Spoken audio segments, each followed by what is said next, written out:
Hi, everyone, and welcome to today's episode of the Latest in Travel podcast by GuestCentric.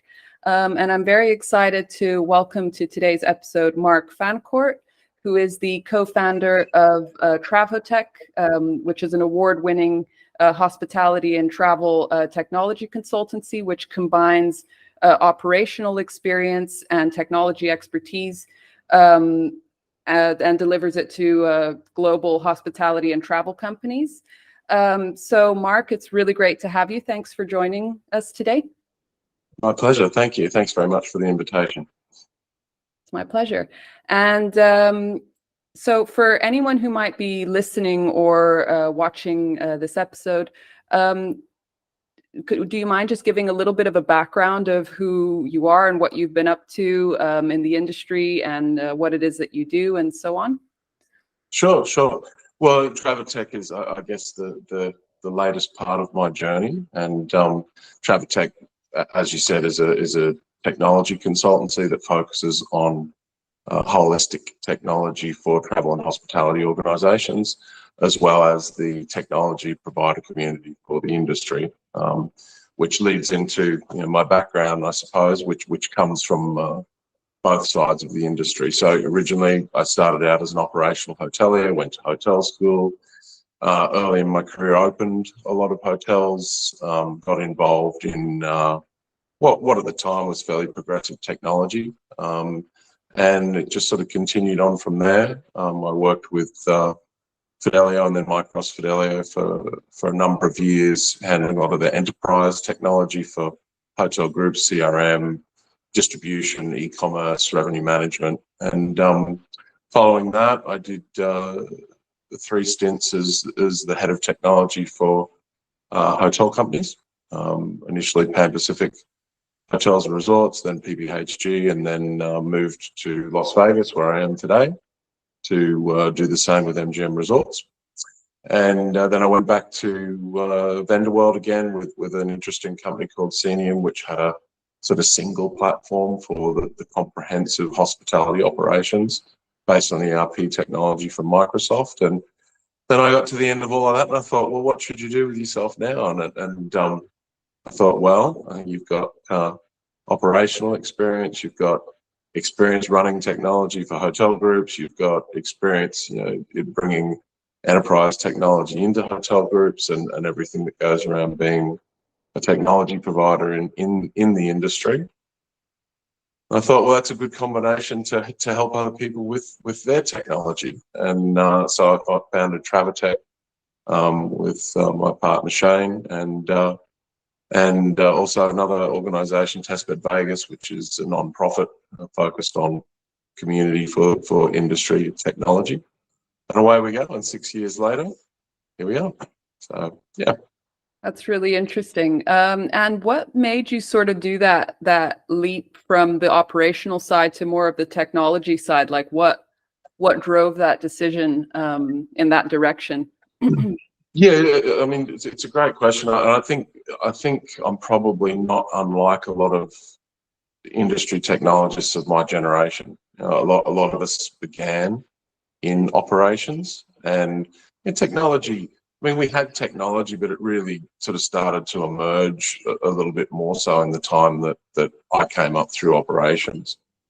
And the thing that really drove it for me was because I was exposed to Fidelio at that point, and that was in the 80s, and that was, for anyone who had that experience, it was a remarkable transition from the technology that we'd been using today, and it's driven so many things that have happened in industry. So, for anyone who sort of knows the trajectory of the company, that they went on to become, even today, the most globally deployed software solutions for the industry, functionally rich, and so forth.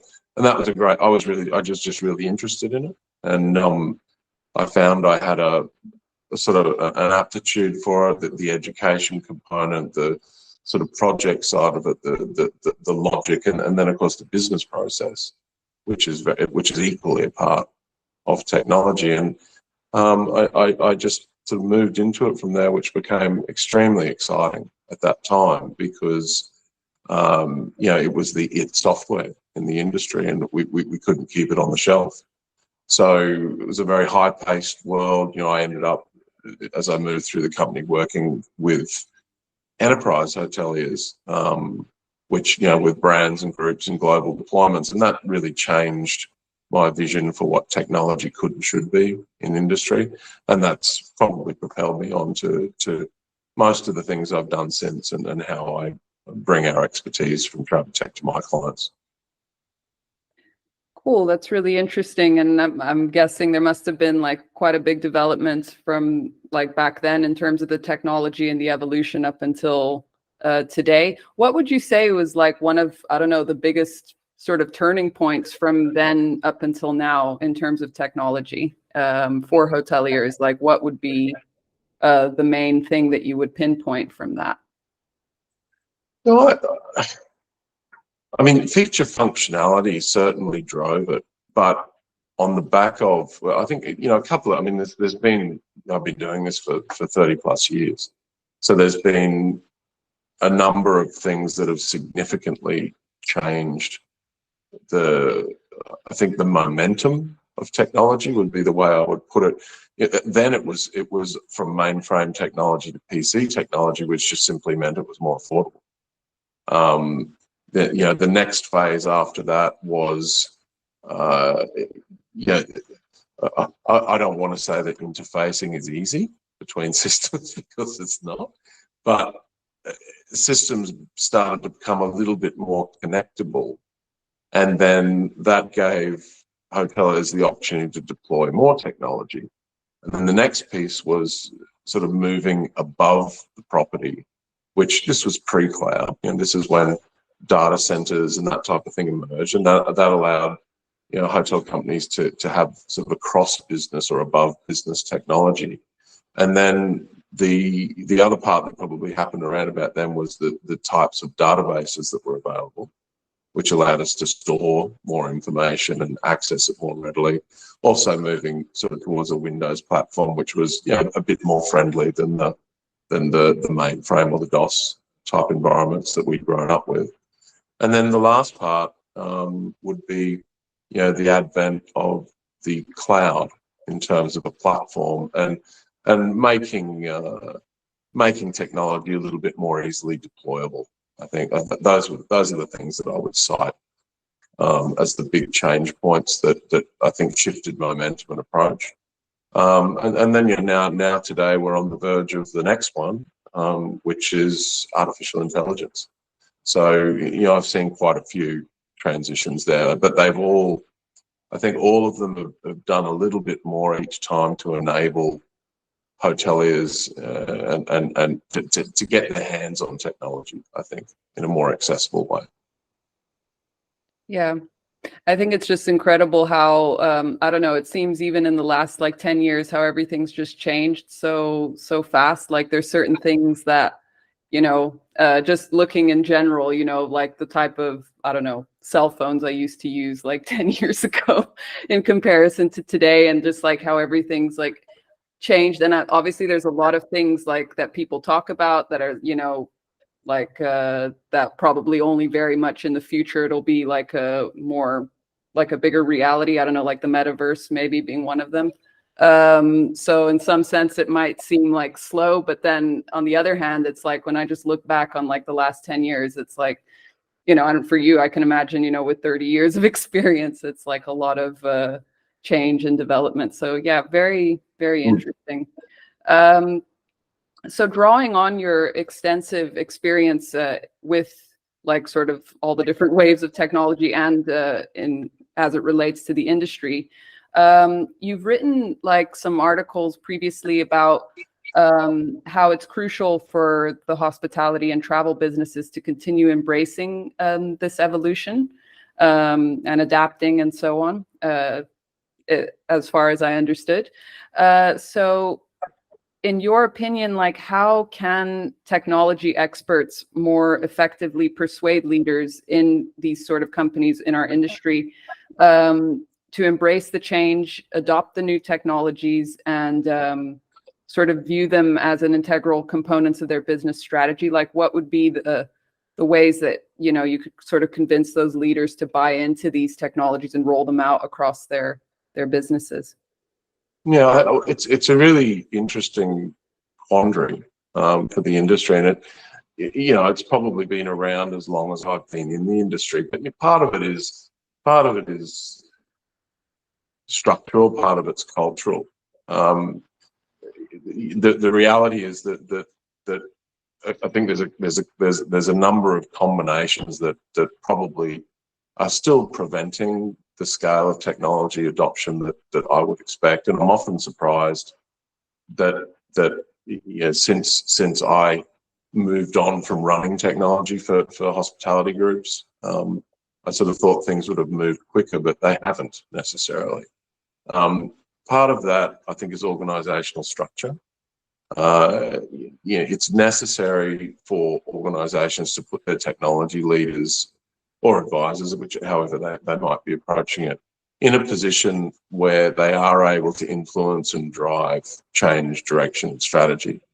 And yet today, you'll still find a lot of organizations that don't have any genuine technology leadership of an experience set that's going to enable that.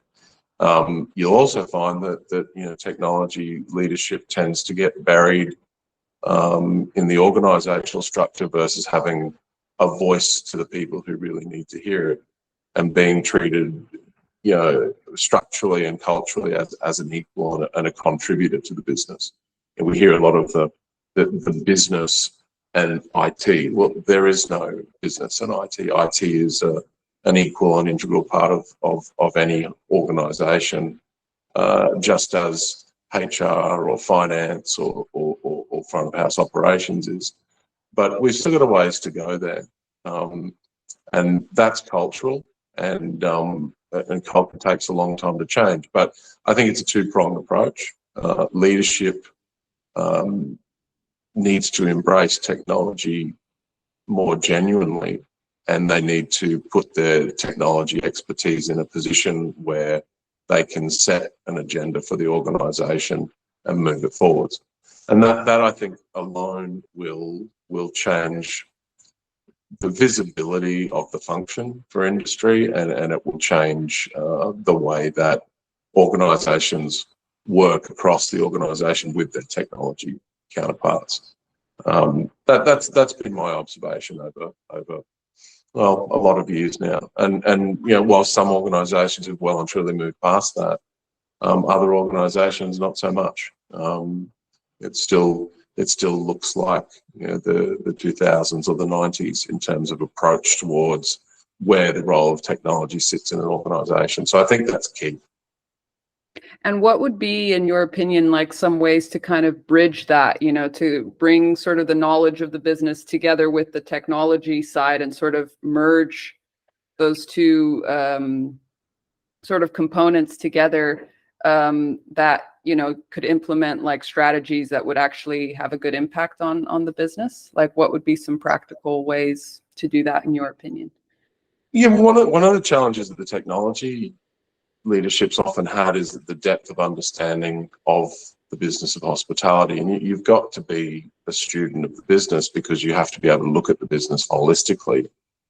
That's number one. Number two is, I learned very early in my career that if you want to go to meetings with your peer group and talk about technology, you probably won't get very far. You know, you have to be able to speak the business of the industry and speak to your fellow business leaders in terms of business. And when you do that, you find that you get a whole lot more traction. So that's step one from technology leadership's perspective.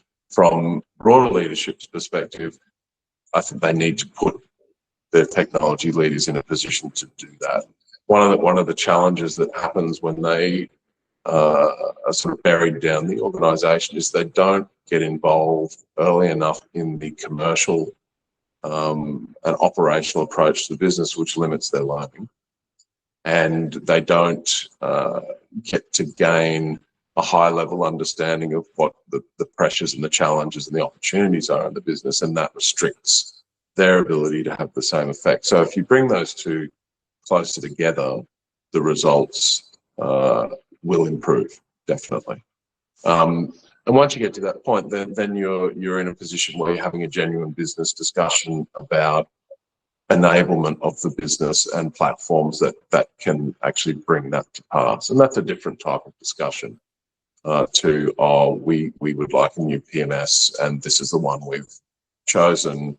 Can you deploy it, please? Which is often the case today. Yeah.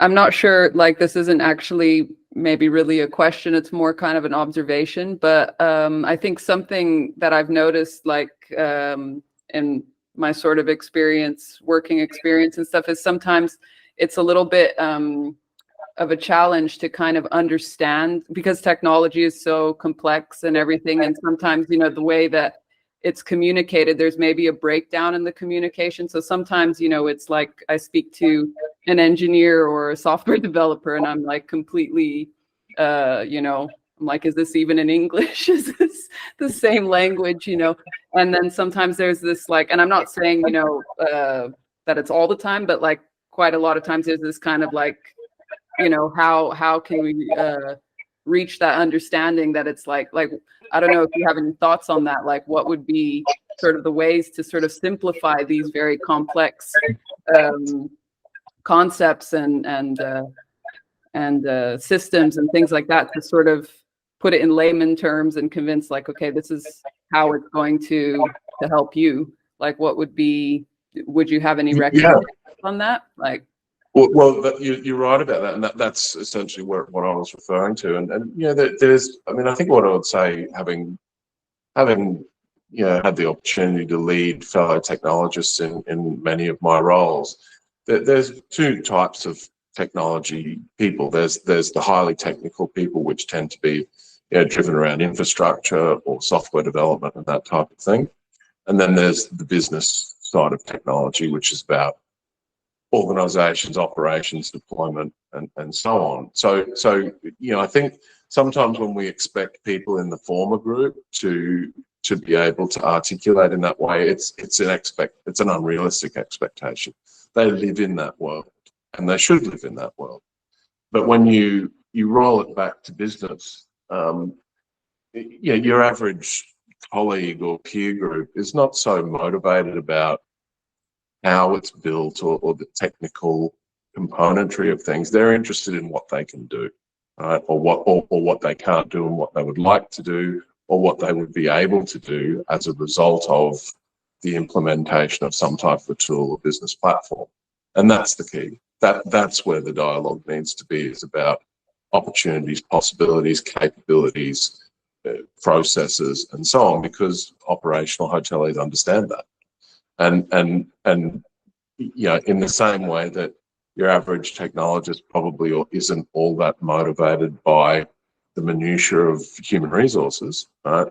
It's no different for anyone else. They're not necessarily motivated by the minutiae of IT, so leave that out of it and stick to the common elements of things, which is the business and the capability that you can create. And that, in my experience, resonates with hoteliers, because hoteliers are practical people. They're task-oriented people, and they're very much focused on the customer and the processes they have to go through to enable the customer. So if you focus on that type of dialogue and that type of initiative, you'll find you'll have a lot more success. Great. Yeah, I agree with that. Sort of like the what's in it for the business, or what's in it for us, kind of. Yeah. Yeah. Definitely. Exactly. And along this line, so obviously the like the hotel industry, the hospitality industry, it's very much people orientated, very much high touch kind of industry. So in terms of sort of moving along a bit to using technology a bit as like an enabler to, I guess, like elevate the service levels and so on. What would you say, in your opinion, like how can technology be strategically implemented in a hospitality business, be it hotels or any other, to enhance sort of the staff performance, or like the performance of their teams and their people, and ultimately elevate the overall service experience and the customer experience? Yeah. Well, that's the key. Certainly from TRAVHOTECH's perspective, that those are the two key approaches. Revenue growth from the customer-facing side of technology, and operational cohesion for the organizational side of technology. So, my view has always been that technology really is competitive advantage. It's one of the few places that in our industry you can still get competitive advantage. And the reason I say that is because of the adoption life cycle. And in my experience, the adoption life cycle of certain technologies could be as much as 20 years, which is extraordinary when you think about the speed of technology. But having said all of that, so look, I think for me, one of my key objectives when I'm working on initiatives for industry is trying to align the way the hospitality industry operates with the way that the customer sees the business. So today, largely our let's call it a resort hotel operation operates predominantly in sort of 5 major silos. There's the rooms piece, there's the dining piece, there's the lifestyle, there's the meetings and events, and sometimes there's a retail component. And all of those environments tend to operate on their own pillar of technology, and across business operations is not straightforward. Yet the way that the customer sees our industry is they see a business with all those products and services to consume, and they expect it to be somewhat homogenous when they deal with us. And we try to present a digital face to that suggests that is how things operate, but it falls down when we get inside the operation and we find that individual departments are very much stuck in their own business process based on technical capability. So for me, the real opportunity for industry as we move forwards is to realign the way that the operation works and have much better alignment with the way the customer sees the business, and we present products and services to the customer and then subsequently deliver those services in a more coordinated way. The opportunity there, of course, is from a revenue perspective, selling all the products and services that a business has to offer, whereas today we tend to only offer them digitally in a subset, and sometimes we don't really offer a range of products to the customer until they get to site, and that's too late. As well as being able to look across the business, from a holistic customer perspective and understand what customers are doing and leverage tools like GuestCentric, for example, that gives us a broader knowledge of what the customer is doing and helps us better fit products and services for their consumption, which is ultimately, from a business perspective, the end goal at the end of the day. So that I think that's very core to it. Certainly, I spend a lot of time focused on that as I look to clients that I work with, because I think that the revenue gains and the organisational efficiencies are quite extraordinary.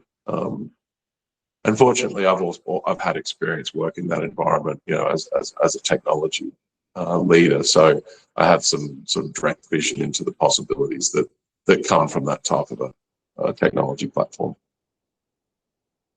Yeah, I suppose in everything that kind of combines or has, I don't know, like the different functions as well, like the sales, the marketing, the revenue management, and like everyone's just aligned, makes it a lot more of a seamless experience for sure. Yeah. Yeah. And this is a bit, I mean, it's kind of related, but like, I don't know, just thinking of like an independent hotel or like smaller, brands or things like that really have to sort of, like, there's so much technology out there. There's so many providers. There's, possibly quite a bit of noise, and what would be sort of the, I don't know, like how in your opinion could these businesses that are sort of smaller and have limited resources and funds, I guess, to invest, what would be like the step to prioritize, like, okay, this is the solution we would need for our business to help, the operational efficiency and, to reach the customers in the best way possible? Like, what would be the steps for that, in your opinion? Well, I think it's all relative. We do hear this a lot. Oh, well, small operators haven't got the funds and big ones do. Having been involved in both have the same challenges. It's not unique to one part of the industry or the other. If anything, I would say that smaller operators have probably convinced themselves that they don't, but it's not true. And at the end of the day, going back to the key drivers for me, competitive advantage is number one, right? Revenue growth and organizational cohesion underpin that. So the question that I often pose to my clients is, well, look, you can do it manually. And our industry comes from a great history of manual operations, and we've had a level of success as an industry over a very long time operating that way. And it's not to say that you can't, right? You can, but what you can't do is gather information. You can't share information. You can't analyze information. And most people, would follow the statement that information is power. So if you don't have the information, then it's very difficult for you to make the right decisions to further improve whatever it is that you might be doing in your business. So in my view, it's actually imperative to embrace technology in a far more meaningful way and adopt it more deeply, because that's what you're missing out on at the end of the day. So let's use GuestCentric as a good example. So do I have to have some type of CRM technology in my hospitality business? Well, no, I don't. And for many, many years, the industry has not done so. And it's in many ways, except for the largest organizations, still relatively new as a tool for adoption into hospitality.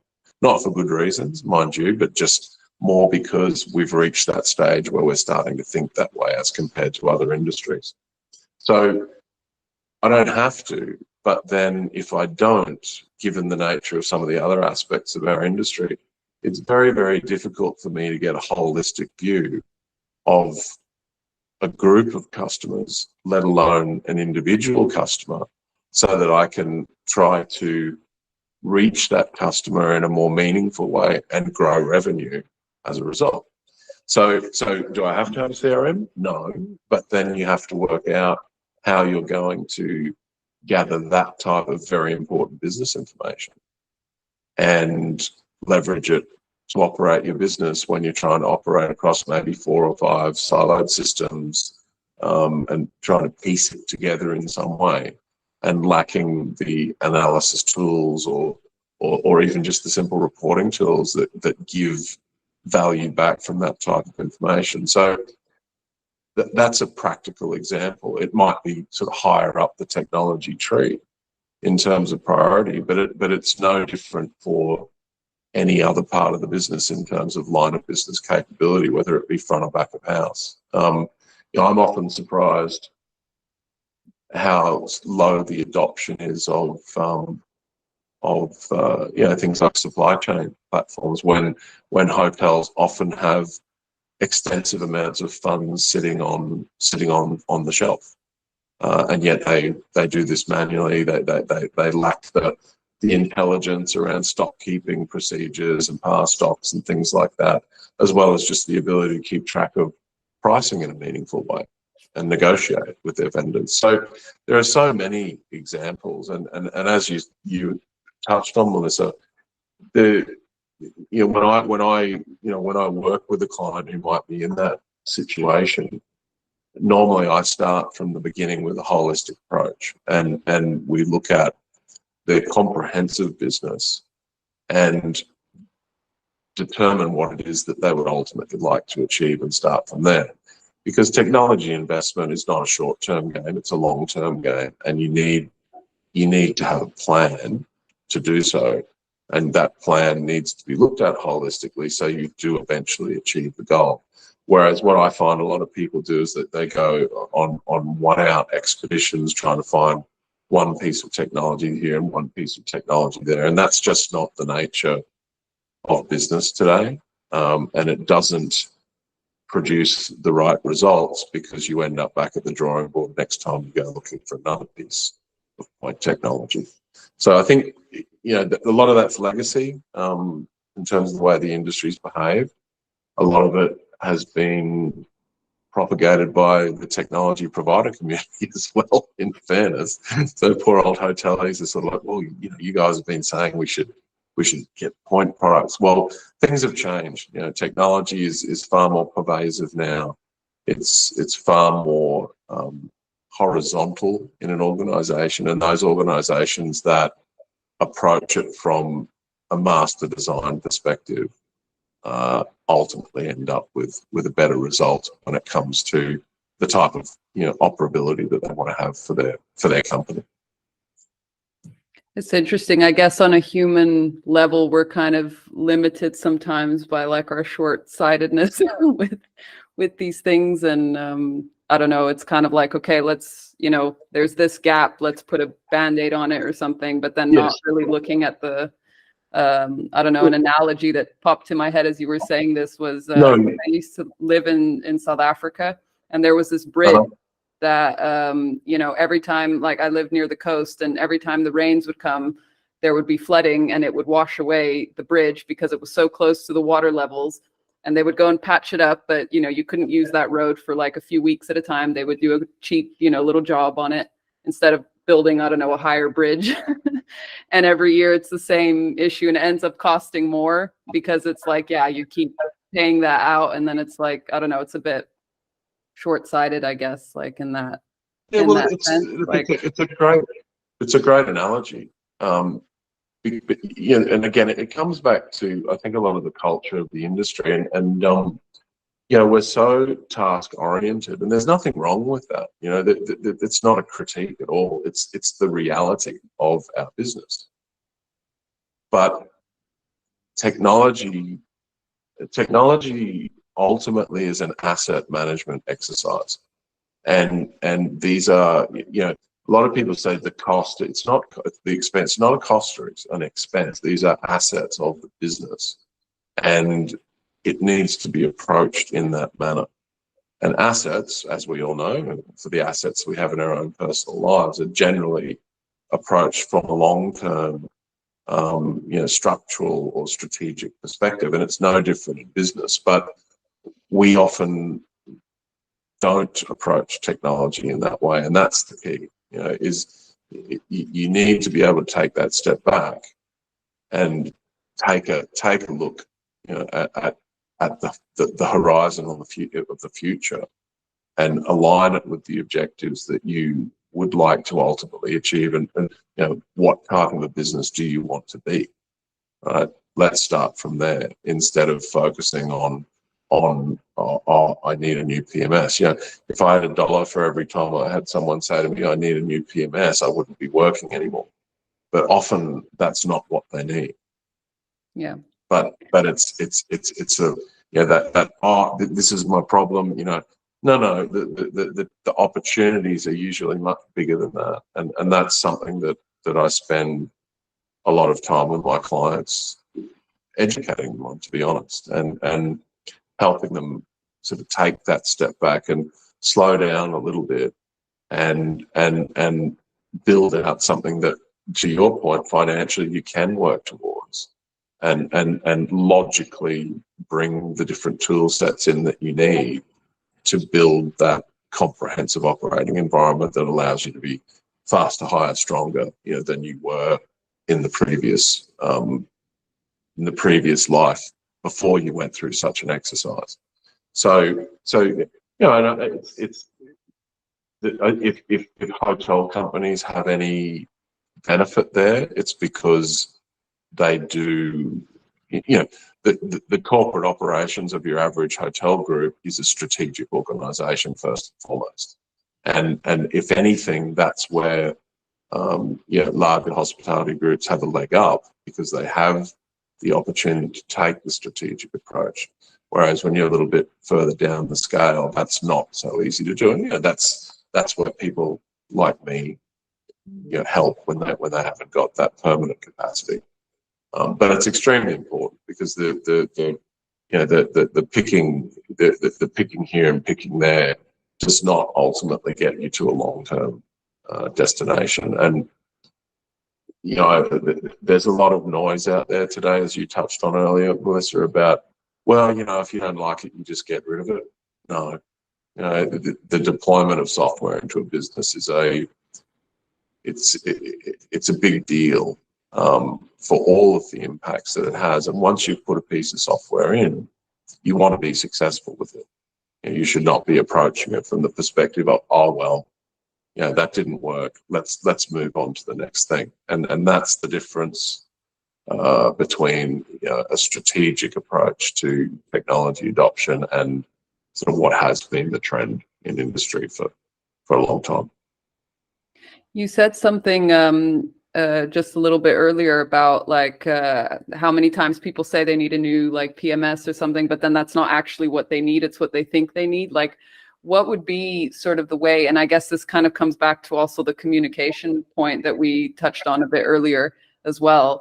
But how do you convince, this is what you need for your business, in terms of also looking into the future and the future of their business, and what's the way to convince, these leaders that this is what is needed for them? I think when it's presented back to them in terms of what they're really, it's the combination of what they want to achieve and what's missing ultimately. Going for the new PMS is almost a rite of passage for a lot of people, but it's really interesting that I often find, for example, that someone needs a new PMS but they don't have a sales platform. Right. And so you go, well, okay, maybe your PMS might leave a little bit to be desired, right? But there's this whole other part of your organization that's really important and you don't have anything.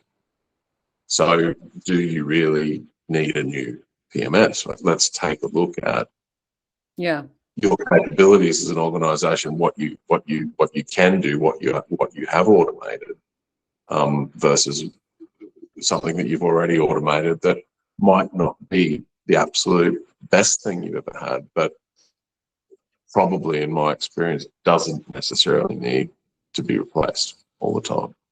So it's just interesting, and maybe that's a legacy of the fact that from a front of house perspective, the PMS was the first major system that we all really became associated with, and we get fixated around it. But to put that into perspective, when I work with a hospitality operator, whether it be sort of brand or individual, the ecosystem of business functions today that should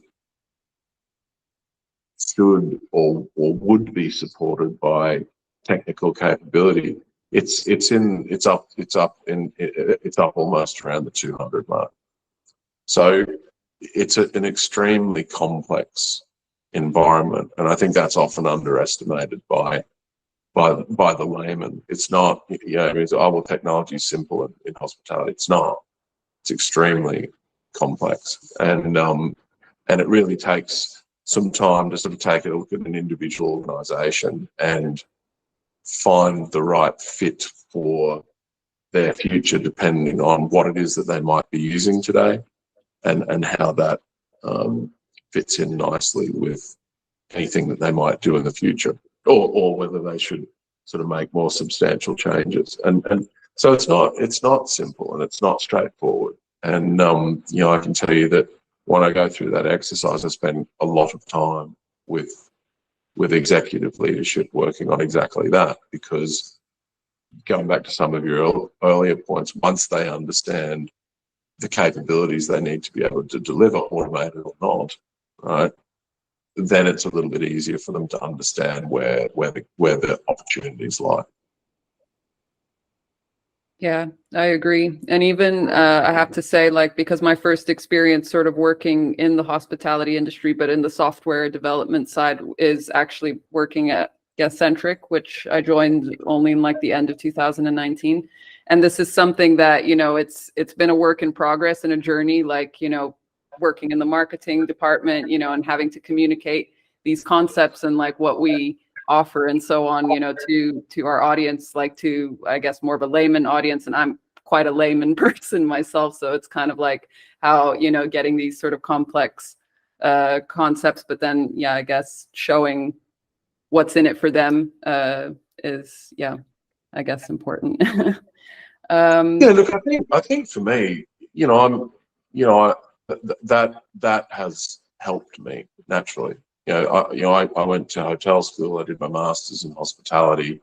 You know, I worked through multiple different independent and brand hotels. I worked across departments, and I worked in leadership roles. I opened hotels. You know, I had different types of technology experiences, and that was before, you know, I ever needed to deliver or you know, design technology for organizations. And that makes a huge difference, because you can speak the language of the business. And at the end of the day, if you know, again, as sophisticated as our industry is, hoteliers are motivated by, I think, ultimately by simple things, and they just want someone who understands, you know, Yeah. and who can take what they're saying and turn it into a tool that responds to the types of things that they're doing. And look, there's no doubt that has been a great asset to me.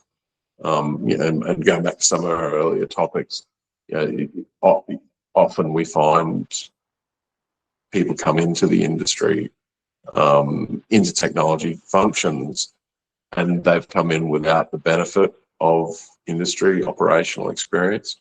And we are somewhat unique to a lot of other industries. Yes, we sell products and services like everyone else, but the way in which we do it is a little bit removed from a lot of other industries.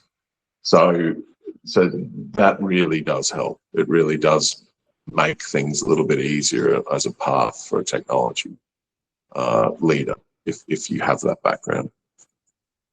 Yeah, I can imagine. Cool. So I think this is actually a good sort of segue into the next topic, which or question that I have, which is, so sort of looking at like the state of technology today and the current trends that, you know, are in our industry. In your like sort of perspective, what is like one prediction that you have in terms of technology and how it will impact the future of travel and hospitality? And what would be your one prediction for that, and why? We will see hoteliers increasingly adopt more comprehensive technology platforms, which simplify their business and allow them to operate with less vendors. And the reason for that is because that's the way that the customer sees the business. And ultimately, in a customer service-oriented organisation where we're looking to please the customer, our tools and processes need to align with the customer's view of our organisation. And so that would be my prediction. And that's a step away from the way it's always been. You know? So that would be one. And then I think my other one from a broader perspective is that the lower tier of today's current hospitality product will fall out of what we know as the traditional hospitality industry, because by nature of the way that product's being delivered and the reduction or the absence of any service, it won't really genuinely represent hospitality anymore. And how would you define lower tier? Sorry. Just... those types of hotels today that, really you're just getting a room and that's the end of the experience. Eventually, I think the customer will catch up with that and realize that that's not really hospitality, and it will become its own sort of space as we move forwards. Okay. And in terms of the widespread adoption of these more like holistic solutions, what would sort of be, I guess, like in terms of the guest side or the consumer side, like what in your perspective is would drive that development in our industry? Well, look, from the guest point of view, it's all to do with a more holistic experience of product and service for the customer, on the guest side, right? And then on the operations side, that driver is the revenue aspect of things. So to give you a really simple example, today, for the most part, the only really robust digital marketplace that we have as an industry is rooms. Everything else is in a fledgling state, or it's been handed off to some third-party operator through a lack of understanding or forgetting about what happened to the industry in the early 2000s. So at the end of the day, if you have more than rooms to sell to a customer, then you need to be able to sell them to the customer. And as commerce becomes more digital, that means that you have to be able to digitally offer all of your products and services to the customer. And that's not something that's easily done today. It's not something that I think necessarily has occurred to industry generally in a lot of ways. But again, if you're a resort and you have a room, you have dining spaces, you have lifestyle, you have perhaps education or entertainment opportunities, you have retail, and you have meetings and events, then it should be possible to consume those digitally. But more so than just digitally, it should be possible to consume those as an overall experience for the customer. And on the operational side, we want to be able to offer those things as true priced inventory, not add-ons or parts of packages as we've traditionally done, because we have no other way to do it, but genuine inventory based on availability, because ultimately we want to price optimize these services. So that's what's going to drive that type of environment from the customer facing side of it, which for me ultimately is the digital experience. And then of course, to support that, you need a platform that can deliver exactly what I just described. And those are the things that are going to drive that change as we go forward. Interesting. And sort of looking at other trends, and we touched a bit on this earlier in regards to AI, which is quite a big hot topic at the moment. And certainly, like, I don't know, with the advent of ChatGPT actually was 2022, I think, the end of the year that they announced it. And then there was some debates in the beginning of last year about how it would impact distribution and so on, and it continues to have an impact. I'll say, like, from a content perspective, I had my, because I am a creative person, and there's like, I don't want AI taking over my creative joy, as it were. But in terms of, I don't know, from the guest experience, when I'm planning a trip or things like that, something that I do see as advantageous is having that very detailed, because planning a trip can sometimes be a bit of there's a lot of noise, there's a lot of pop-ups and things like coming up. So having those detailed results for what you're searching for, very specific, is something that I would genuinely appreciate as a consumer. But in your opinion, like, how do you foresee AI continuing to sort of revolutionize or impact distribution and the strategies? And how do you think specifically it will help sort of independent hotels and small groups and so on to kind of reduce, I guess, the dependency on the intermediaries and the third parties and kind of drive more of that direct business? Yeah, look, I think it's still, it's very early days for AI, right? And you know, to your point, I think, yeah, there's some ethical questions there that need to be resolved. Yeah, going back to your point about content creation, I said, well, I think we all need to remember that the content creation that AI does is the curation of other people's content. So, yeah, AI has access to everything that people already created, right? Now, as we go forwards, obviously there'll be AI creation on top of the things that people created, but ultimately it pulls together other information that's available and just does it in a more effective way. So I tend to think that there'll always be room for the human element in all of these things. Going back to the distribution discussion, so for me, I think the opportunity as we move forwards is that, you know, I'm very voice technology, voice input has always been something that's very important to me from a capability and from particularly from an operational perspective for hoteliers or customers. And the reason for that is that it's the same reason you and I are sitting here having a chat and not typing. Okay, this is our most comfortable form of input, and as we go forwards, more and more technology will be based on voice input, right? So the nature of AI being much more sort of question and prompt oriented than in traditional search, I think is the big opportunity for hospitality. So, you know, instead of, you know, looking for hotels in a particular city, for example, you'll ask a question about where you want to go and what's good and what I should do there.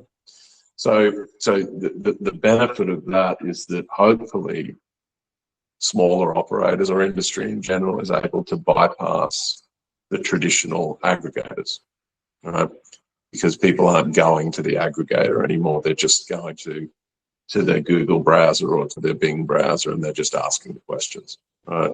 So that's a big opportunity to shift some of the channel distribution that's out there.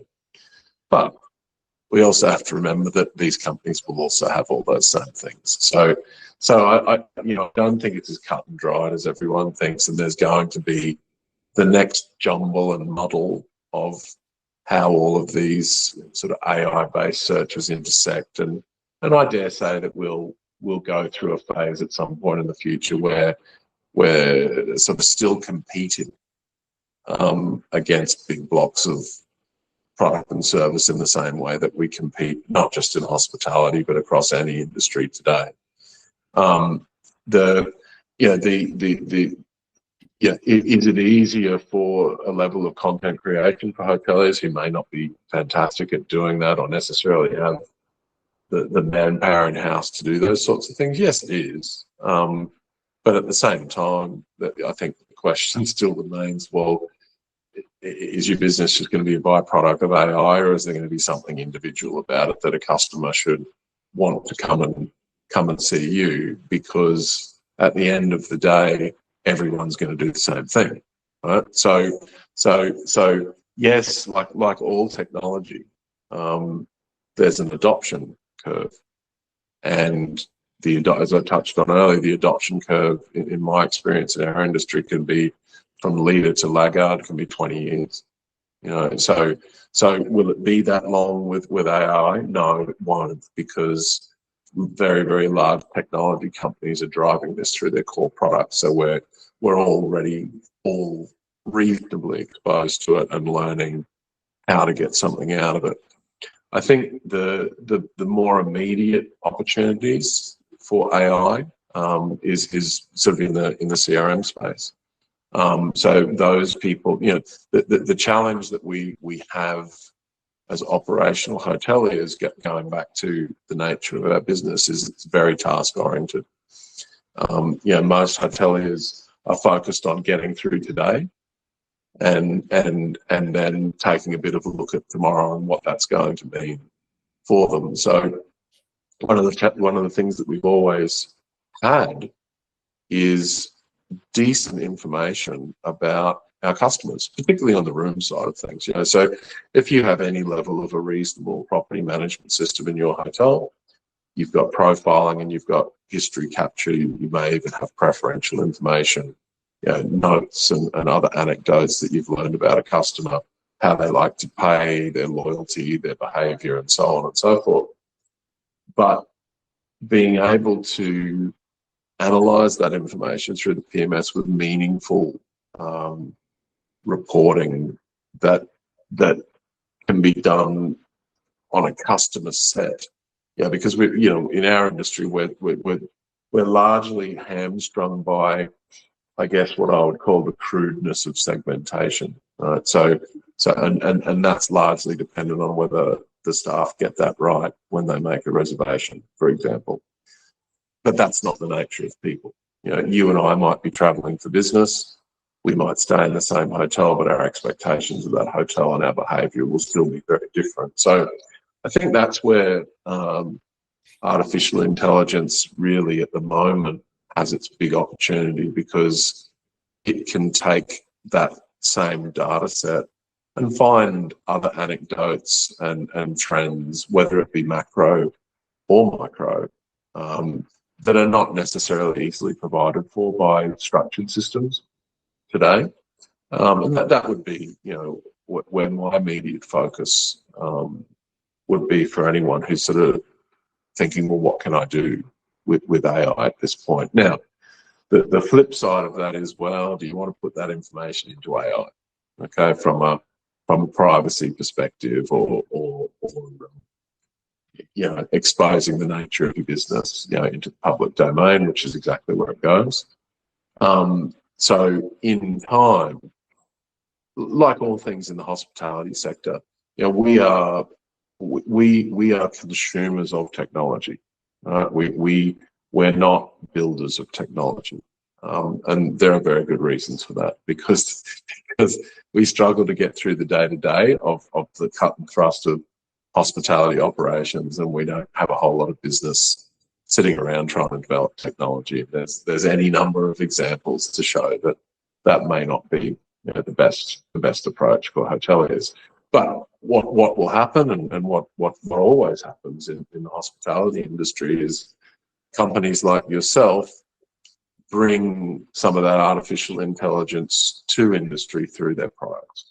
And that's when I think the real power will start to be available, because that artificial intelligence, one, will be against the information within that application, so you're not having to move it out to locations that might be questionable as to whether you could or you should be doing such a thing.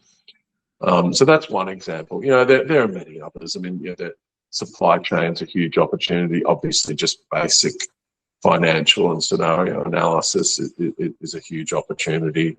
But these things will come to us through largely packaged products. And the question will become, it goes back to the same old story. At what point will your organisation be on the adoption curve? Number one. And number two, it's great to have that, but if you don't have the core information in the first place, then you don't really have anything to look at. So that's my view of it at the moment. I must admit, I get very concerned about the ethical use of AI and what people do or don't do with it today. And I think there's going to be a lot happen over the next couple of years to sort of further define how that looks in general for us as a species, beyond the specifics of hospitality. Yeah, I agree. And something you said earlier that kind of resonates as well, I guess, is like, and I know our CTO, Sergio, he said this as well, sort of something similar, but about using this as more of an enabler and not like, I'm paraphrasing, but not as a crutch, like not over relying that then it's like, it just takes over the life and soul of your business and it's not you anymore. Yeah. I don't know if that Yeah. makes sense. No, I think so. Yeah, that's interesting. I think that's the ethical piece of it, isn't it? Yeah. I mean, are you the byproduct of that, or do you still stand for something in terms of your own business and you leverage it? I find it very useful in my work for analysis and synthesization of information. That's where I get the value from. But if I write an article, I write the article. Yeah.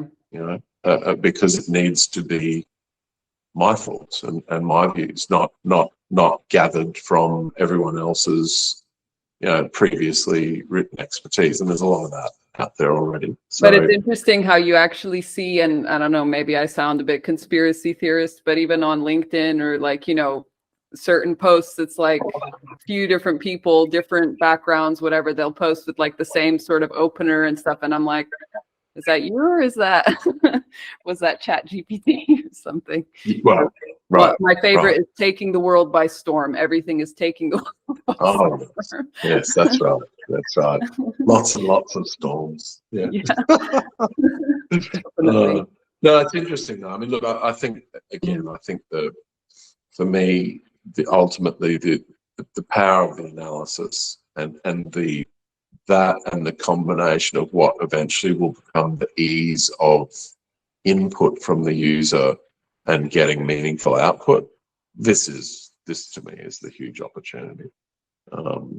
I think it will make technology providers' products much more valuable to the customer, and that's not to say that they're not valuable now, but if there was any sort of common war cry in hospitality operations, it's usually about, well, I can't get the reports I want and I can't get the information I want, and it's because of the general structure of information and the I guess the linear or the vertical nature of how information's been captured and stored in the past and how we can report on it. So this really breaks that open, and I think that's very, very exciting for an industry, to you say, which is largely layman driven and will really, really benefit greatly from a way to easily ask for some information that they probably could never sort of sit to think down and ask in a report query or even hope to assemble the various databases to get details. So that should make for a better industry for everyone, I think. And if it's done well, ultimately, I think the customer will be the winner in terms of, the holy grail we all talk about in terms of getting to true personalization. And I think this will have a lot to do with it. That's interesting. And looking at like hotels or other hospitality companies, specifically in your experience in consulting different businesses all around the world, are there any examples that like stand out to you of like how companies, be they hotels or other hospitality businesses, how they're implementing AI in sort of the distribution context in a way that like that stands out to you? That's like a good example that you could share. Yeah, I don't know at the moment, Melissa. I think it's a bit early for all of that. I mean, lots of people are working on it. I think it's more accessible in the environment that we just talked about, and I'm certainly working on things at the moment that reflect what I was just explaining. I think that in the distribution space itself, it's still, when we reach the point where it can sort of automatically make the booking and when the information that comes back can be a little bit more on point, which from sort of my experience trialing it today, it hasn't sort of really quite got there yet. I think we'll see a little bit more happen there. It'll probably happen pretty quickly, but no, I'm not personally familiar with anything that really stands out in that respect yet. I don't think it'll be too long though. Yeah, there are lots of little companies that are working on this type of thing, software providers at the moment, but no, I haven't sort of seen anything that I think is remarkably shifting the norms yet. Okay. And sort of on a related note, because I guess something that AI continues to enable and will continue, I'm sure, for years to come, is sort of this, like there's this increasing demand for personalization from the customer side and like getting, those very customized, tailor-made experiences, and I guess getting them quicker as well, like not having to, go through many hoops and jumps, to get to it. However, something that's quite, I don't know, it seems a lot of companies, like personalization is a buzzword, but there is this kind of like, how do you get it right? Because there's like, let's just communicate, for example, I went to England a while back to visit some family there. And then I was getting, emails from, the airline saying, oh, okay, come for this, summer break. And it's like, that's not really my destination of choice that I would go to for the summer personally. So I don't know, like, how do you think like companies in our industry can better use like technology to actually deliver personalized experiences, but like in the right way, but also, I guess, balancing it with the privacy concerns as well, because sometimes personalization can seem a bit invasive for someone like me. So I don't know, like, what are your thoughts on that? Well, I guess number one, technology isn't personal in my view, and technology can't deliver personalization. What technology can do is it can look at information and perhaps give us as hoteliers the information to craft something more to the likings of an individual, right? But I think that technology is only an enabler, right? So let's say that we know everything we need to know about Melissa, and we're gathering information from the public domain through CDPs, and we're gathering information from Melissa's custom with our business. We have all of this information available to us that gives us a sense of who Melissa is as a person and the things that motivate her and don't motivate her. And that's great. So we've got all that information and some, but then we don't have any people who are actually going to bring that to life. And so it might sound flippant, but it isn't flippant in today's hospitality environment, because if the vision out there is that I get an email that, to your point, that talks about the things that I like, well that's great. But the idea is that I consume those things, and for me, it's about the product brought to life by the service, right? It's not just about buying products. That's not what the hospitality industry is all about. So if you're going to get heavily into personalization, then you also have to have the mechanisms to have products that support personalization and service that can deliver it.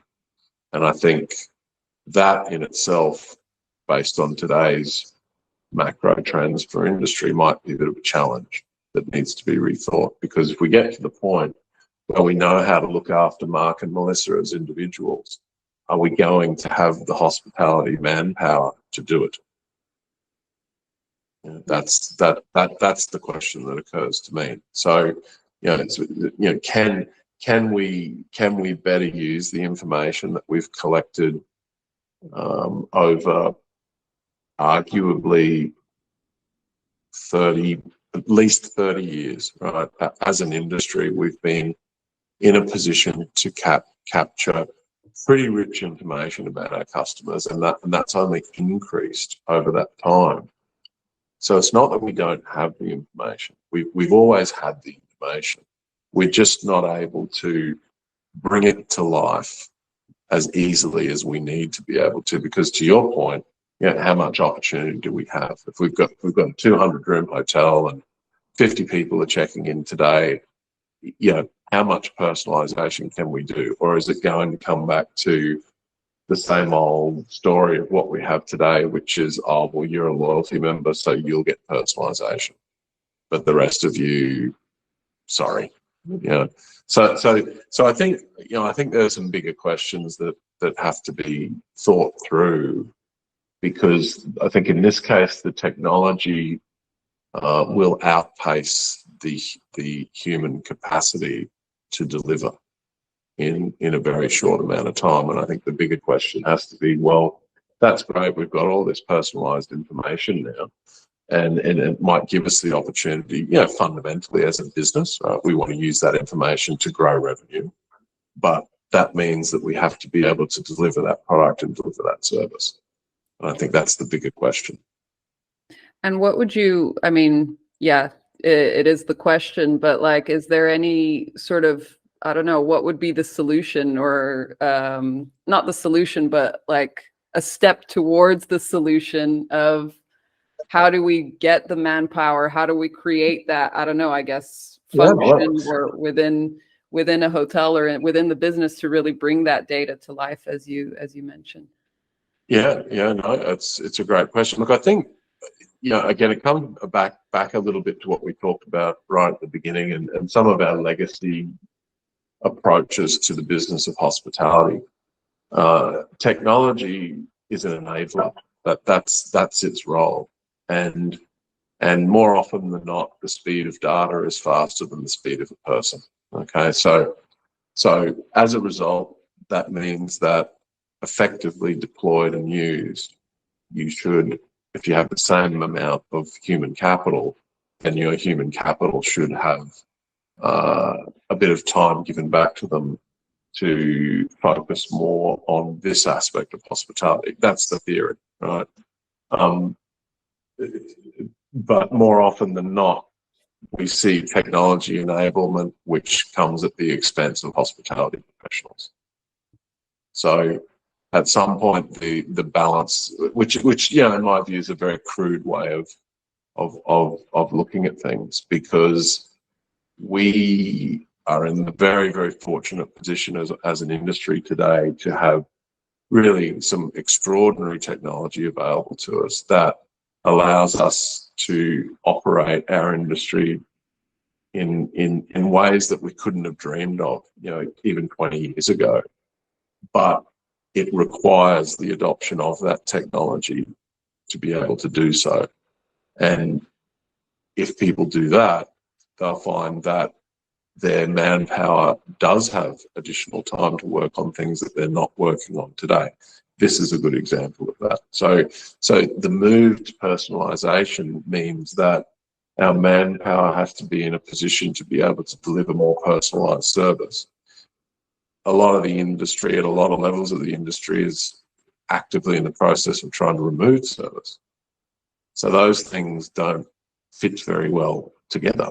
so hence my earlier comment. So if we're not going to use technology as the enabler to create more time and maintain our manpower as it exists today, and use it as an opportunity to deliver, I argue, better product and service than we've ever been able to do at any stage of the life of the industry, then it really doesn't matter what the technology can do. Hospitality is a people business, and there's nothing personal about a check-in kiosk.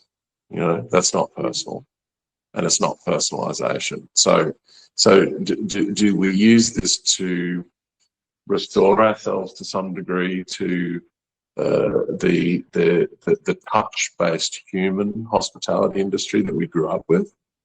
Or once we get all this information, it doesn't really matter about personalization anymore, because we're not really in a position to deliver it in most parts of the industry anyway. And So I think that, oh, sorry, go ahead. no, that for me is the question, because it's not a technology question in my view. You know, these things will come, it will happen, and we will have richer data available to us. We will have more efficient capabilities in our organisation. But what are we going to do with it? Is it just going to be an opportunity to improve the bottom line, or are we going to use it to take a good look at the nature of our industry and how we have run it versus how we could run it because of the strength of these tools, and use it as an opportunity to deliver that type of experience that everyone's talking about. You know, that for me is the question. Yeah. And I think to your point of what you said about, yeah, it not being a question of the technology, but it, like, I don't know, I guess going back to what the guest actually wants, like, I think, and I know this is very anecdotal from my like perspective, but that human touch is still very important in the service levels, and like having, you know, the ability to, if there's a really nuanced, really difficult thing I don't understand, like I don't want a chat bot that's going to just give me links to a bunch of things. I want to actually talk to a person, explain very specifically like the details of what I need, and, you know, get that service back. So Well, yeah, hospitality is a human condition. It's not a technical condition. So by virtue of that, the only thing that can deliver hospitality is people. So if there are no people, then I argue it's not hospitality anymore. So you know, and I think it's a really big risk for our industry at the moment on a macro scale in terms of, you know, some of the trends that we're seeing. You know, again, having done it, having delivered these types of environments over my career, I know what's possible, and I know what efficiencies can be gained, and I know how technology well deployed and well used can truly shift the overall performance of a hotel company, but more importantly, its perception to the customer and therefore value in kind of that business. So, you know, to your point about, well, what still resonates with customers.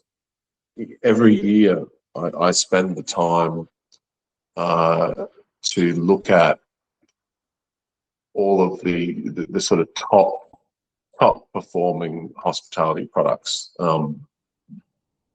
around the world from an analysis point of view. And, you know, it's really interesting that more often than not, the thing that the customer resonates mostly with is service. This remains the differentiator. And the other part that I always find curious is that it's usually independent or small operators that are the ones that customers recognise as striving for that level of excellence, which I think, given a lot of the narrative that's out there about, you know, industry and what you need to have today and what you need to be, it flies very much in the face of that. You know, I mean, hospitality, I think for me, you know, it's a very special industry. You know, it's an industry where you get to put others first and make efforts to create an environment that's better for them. You know, and that is the heart of where the industry came from. But I do feel that we're losing sight of that core value. I believe that through technology, we can actually return to that in a much more meaningful way than has ever been possible in the past. You know, and I think it'll be interesting to see which paths the industry ultimately takes. yeah. We're coming a little bit to the end of our time, but before we go, I just wanted to touch on like sort of the last things you said. So you mentioned sort of this trend towards kind of limiting service or reducing service. If I understood you correctly, is that in like the manpower perspective? In turn, or did I? Well, I think they go hand in hand. If you aren't going to deliver things to the customer that have traditionally been hospitality services, then naturally you don't need the manpower. I'll leave it to others to judge what the motivation of that might be, but suffice to say that less is less. Yeah. And sort of convincing, I don't know, I guess, businesses to, for lack of a better term, that sort of balance for the long-term vision of like maintaining the service and even elevating it to like, better levels than we've seen before, using technology as an enabler. What would be sort of the path forward or the first step forward in terms of convincing businesses like this is the future, this is what your business could be, and this is why you need to embrace this, but maintaining the service and using the technology to enable that? Well, revenue growth, more effective use of your manpower, and ultimately improved profitability of the business. Those are the outcomes of well deployed tool sets. And that is the incentive for it. Very, very, very simply.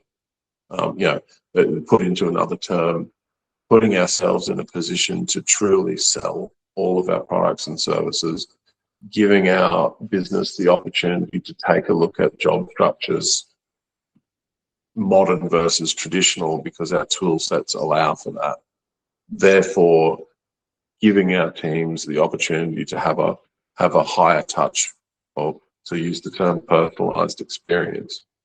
And as a result of all of those things, being able to deliver a more profitable business. And I think that addresses the key three stakeholders that are involved in most hospitality organizations. So it's not complex. And the thing I always say is whether you have technology or not, you still have to do the things that we do in the hospitality industry. Would it not be more effective to have the benefit of automation for the core task in the first place, but more importantly, have the empirical information to do more with, to make your business even better as a result? And that's really the fundamental difference between whether you do have tool sets or you don't have tool sets. And it really isn't much more complex than that at the end of the day. I guess that's some good food for thought for these businesses to think of, looking to the future and how it relates to their business. Great. Well, thank you so much. Just one last question. So I kind of ask everybody this at the end of each episode, but what, in terms of looking at the months ahead this year, and what is something that you're looking forward to the most for our industry, and why?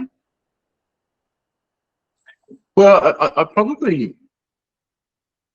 I'm not so sure it's this year, Melissa, but it's probably something that I've been looking for a long time, and I continue to look for, and I like to think it's coming, right? And I touched on this before, but I'm very much looking forward to the time when the industry really comes to appreciate the purpose of technology as a tool set and fully embraces it for the benefits that it brings. Which is, I think, largely cultural more than anything. And again, that's not to say that some organisations haven't done that; they have. But en masse, I'm looking forward to that. You touched on the the independent end or the small operator and wherever it might be, for the betterment of industry and everything that it can bring, and that the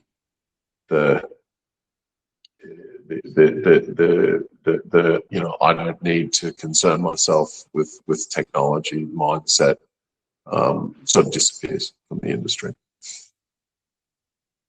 I guess that it becomes like ubiquitous, like with these, yeah. Yep. Great. Yep. Well, it's just another piece of the business, like all other pieces of the business are, you know. yeah. But so yeah, that's what I'm looking forward to, and the outcomes of that. Yeah. Well, it's exciting to think about, and yeah, I guess we'll see what happens in the months and the years to come as things go along. We will. Be an adventure. I've been watching for a while now, so. Okay, well, it was really great to have you, Mark. Thank you very much again for sharing your insights with us and for our audience as well. I'm sure there's a lot of food for thought and a lot of learnings that can be gathered from this conversation. So thank you very much for your time. And thanks everyone for watching, and we'll see you on the next one. Thank you.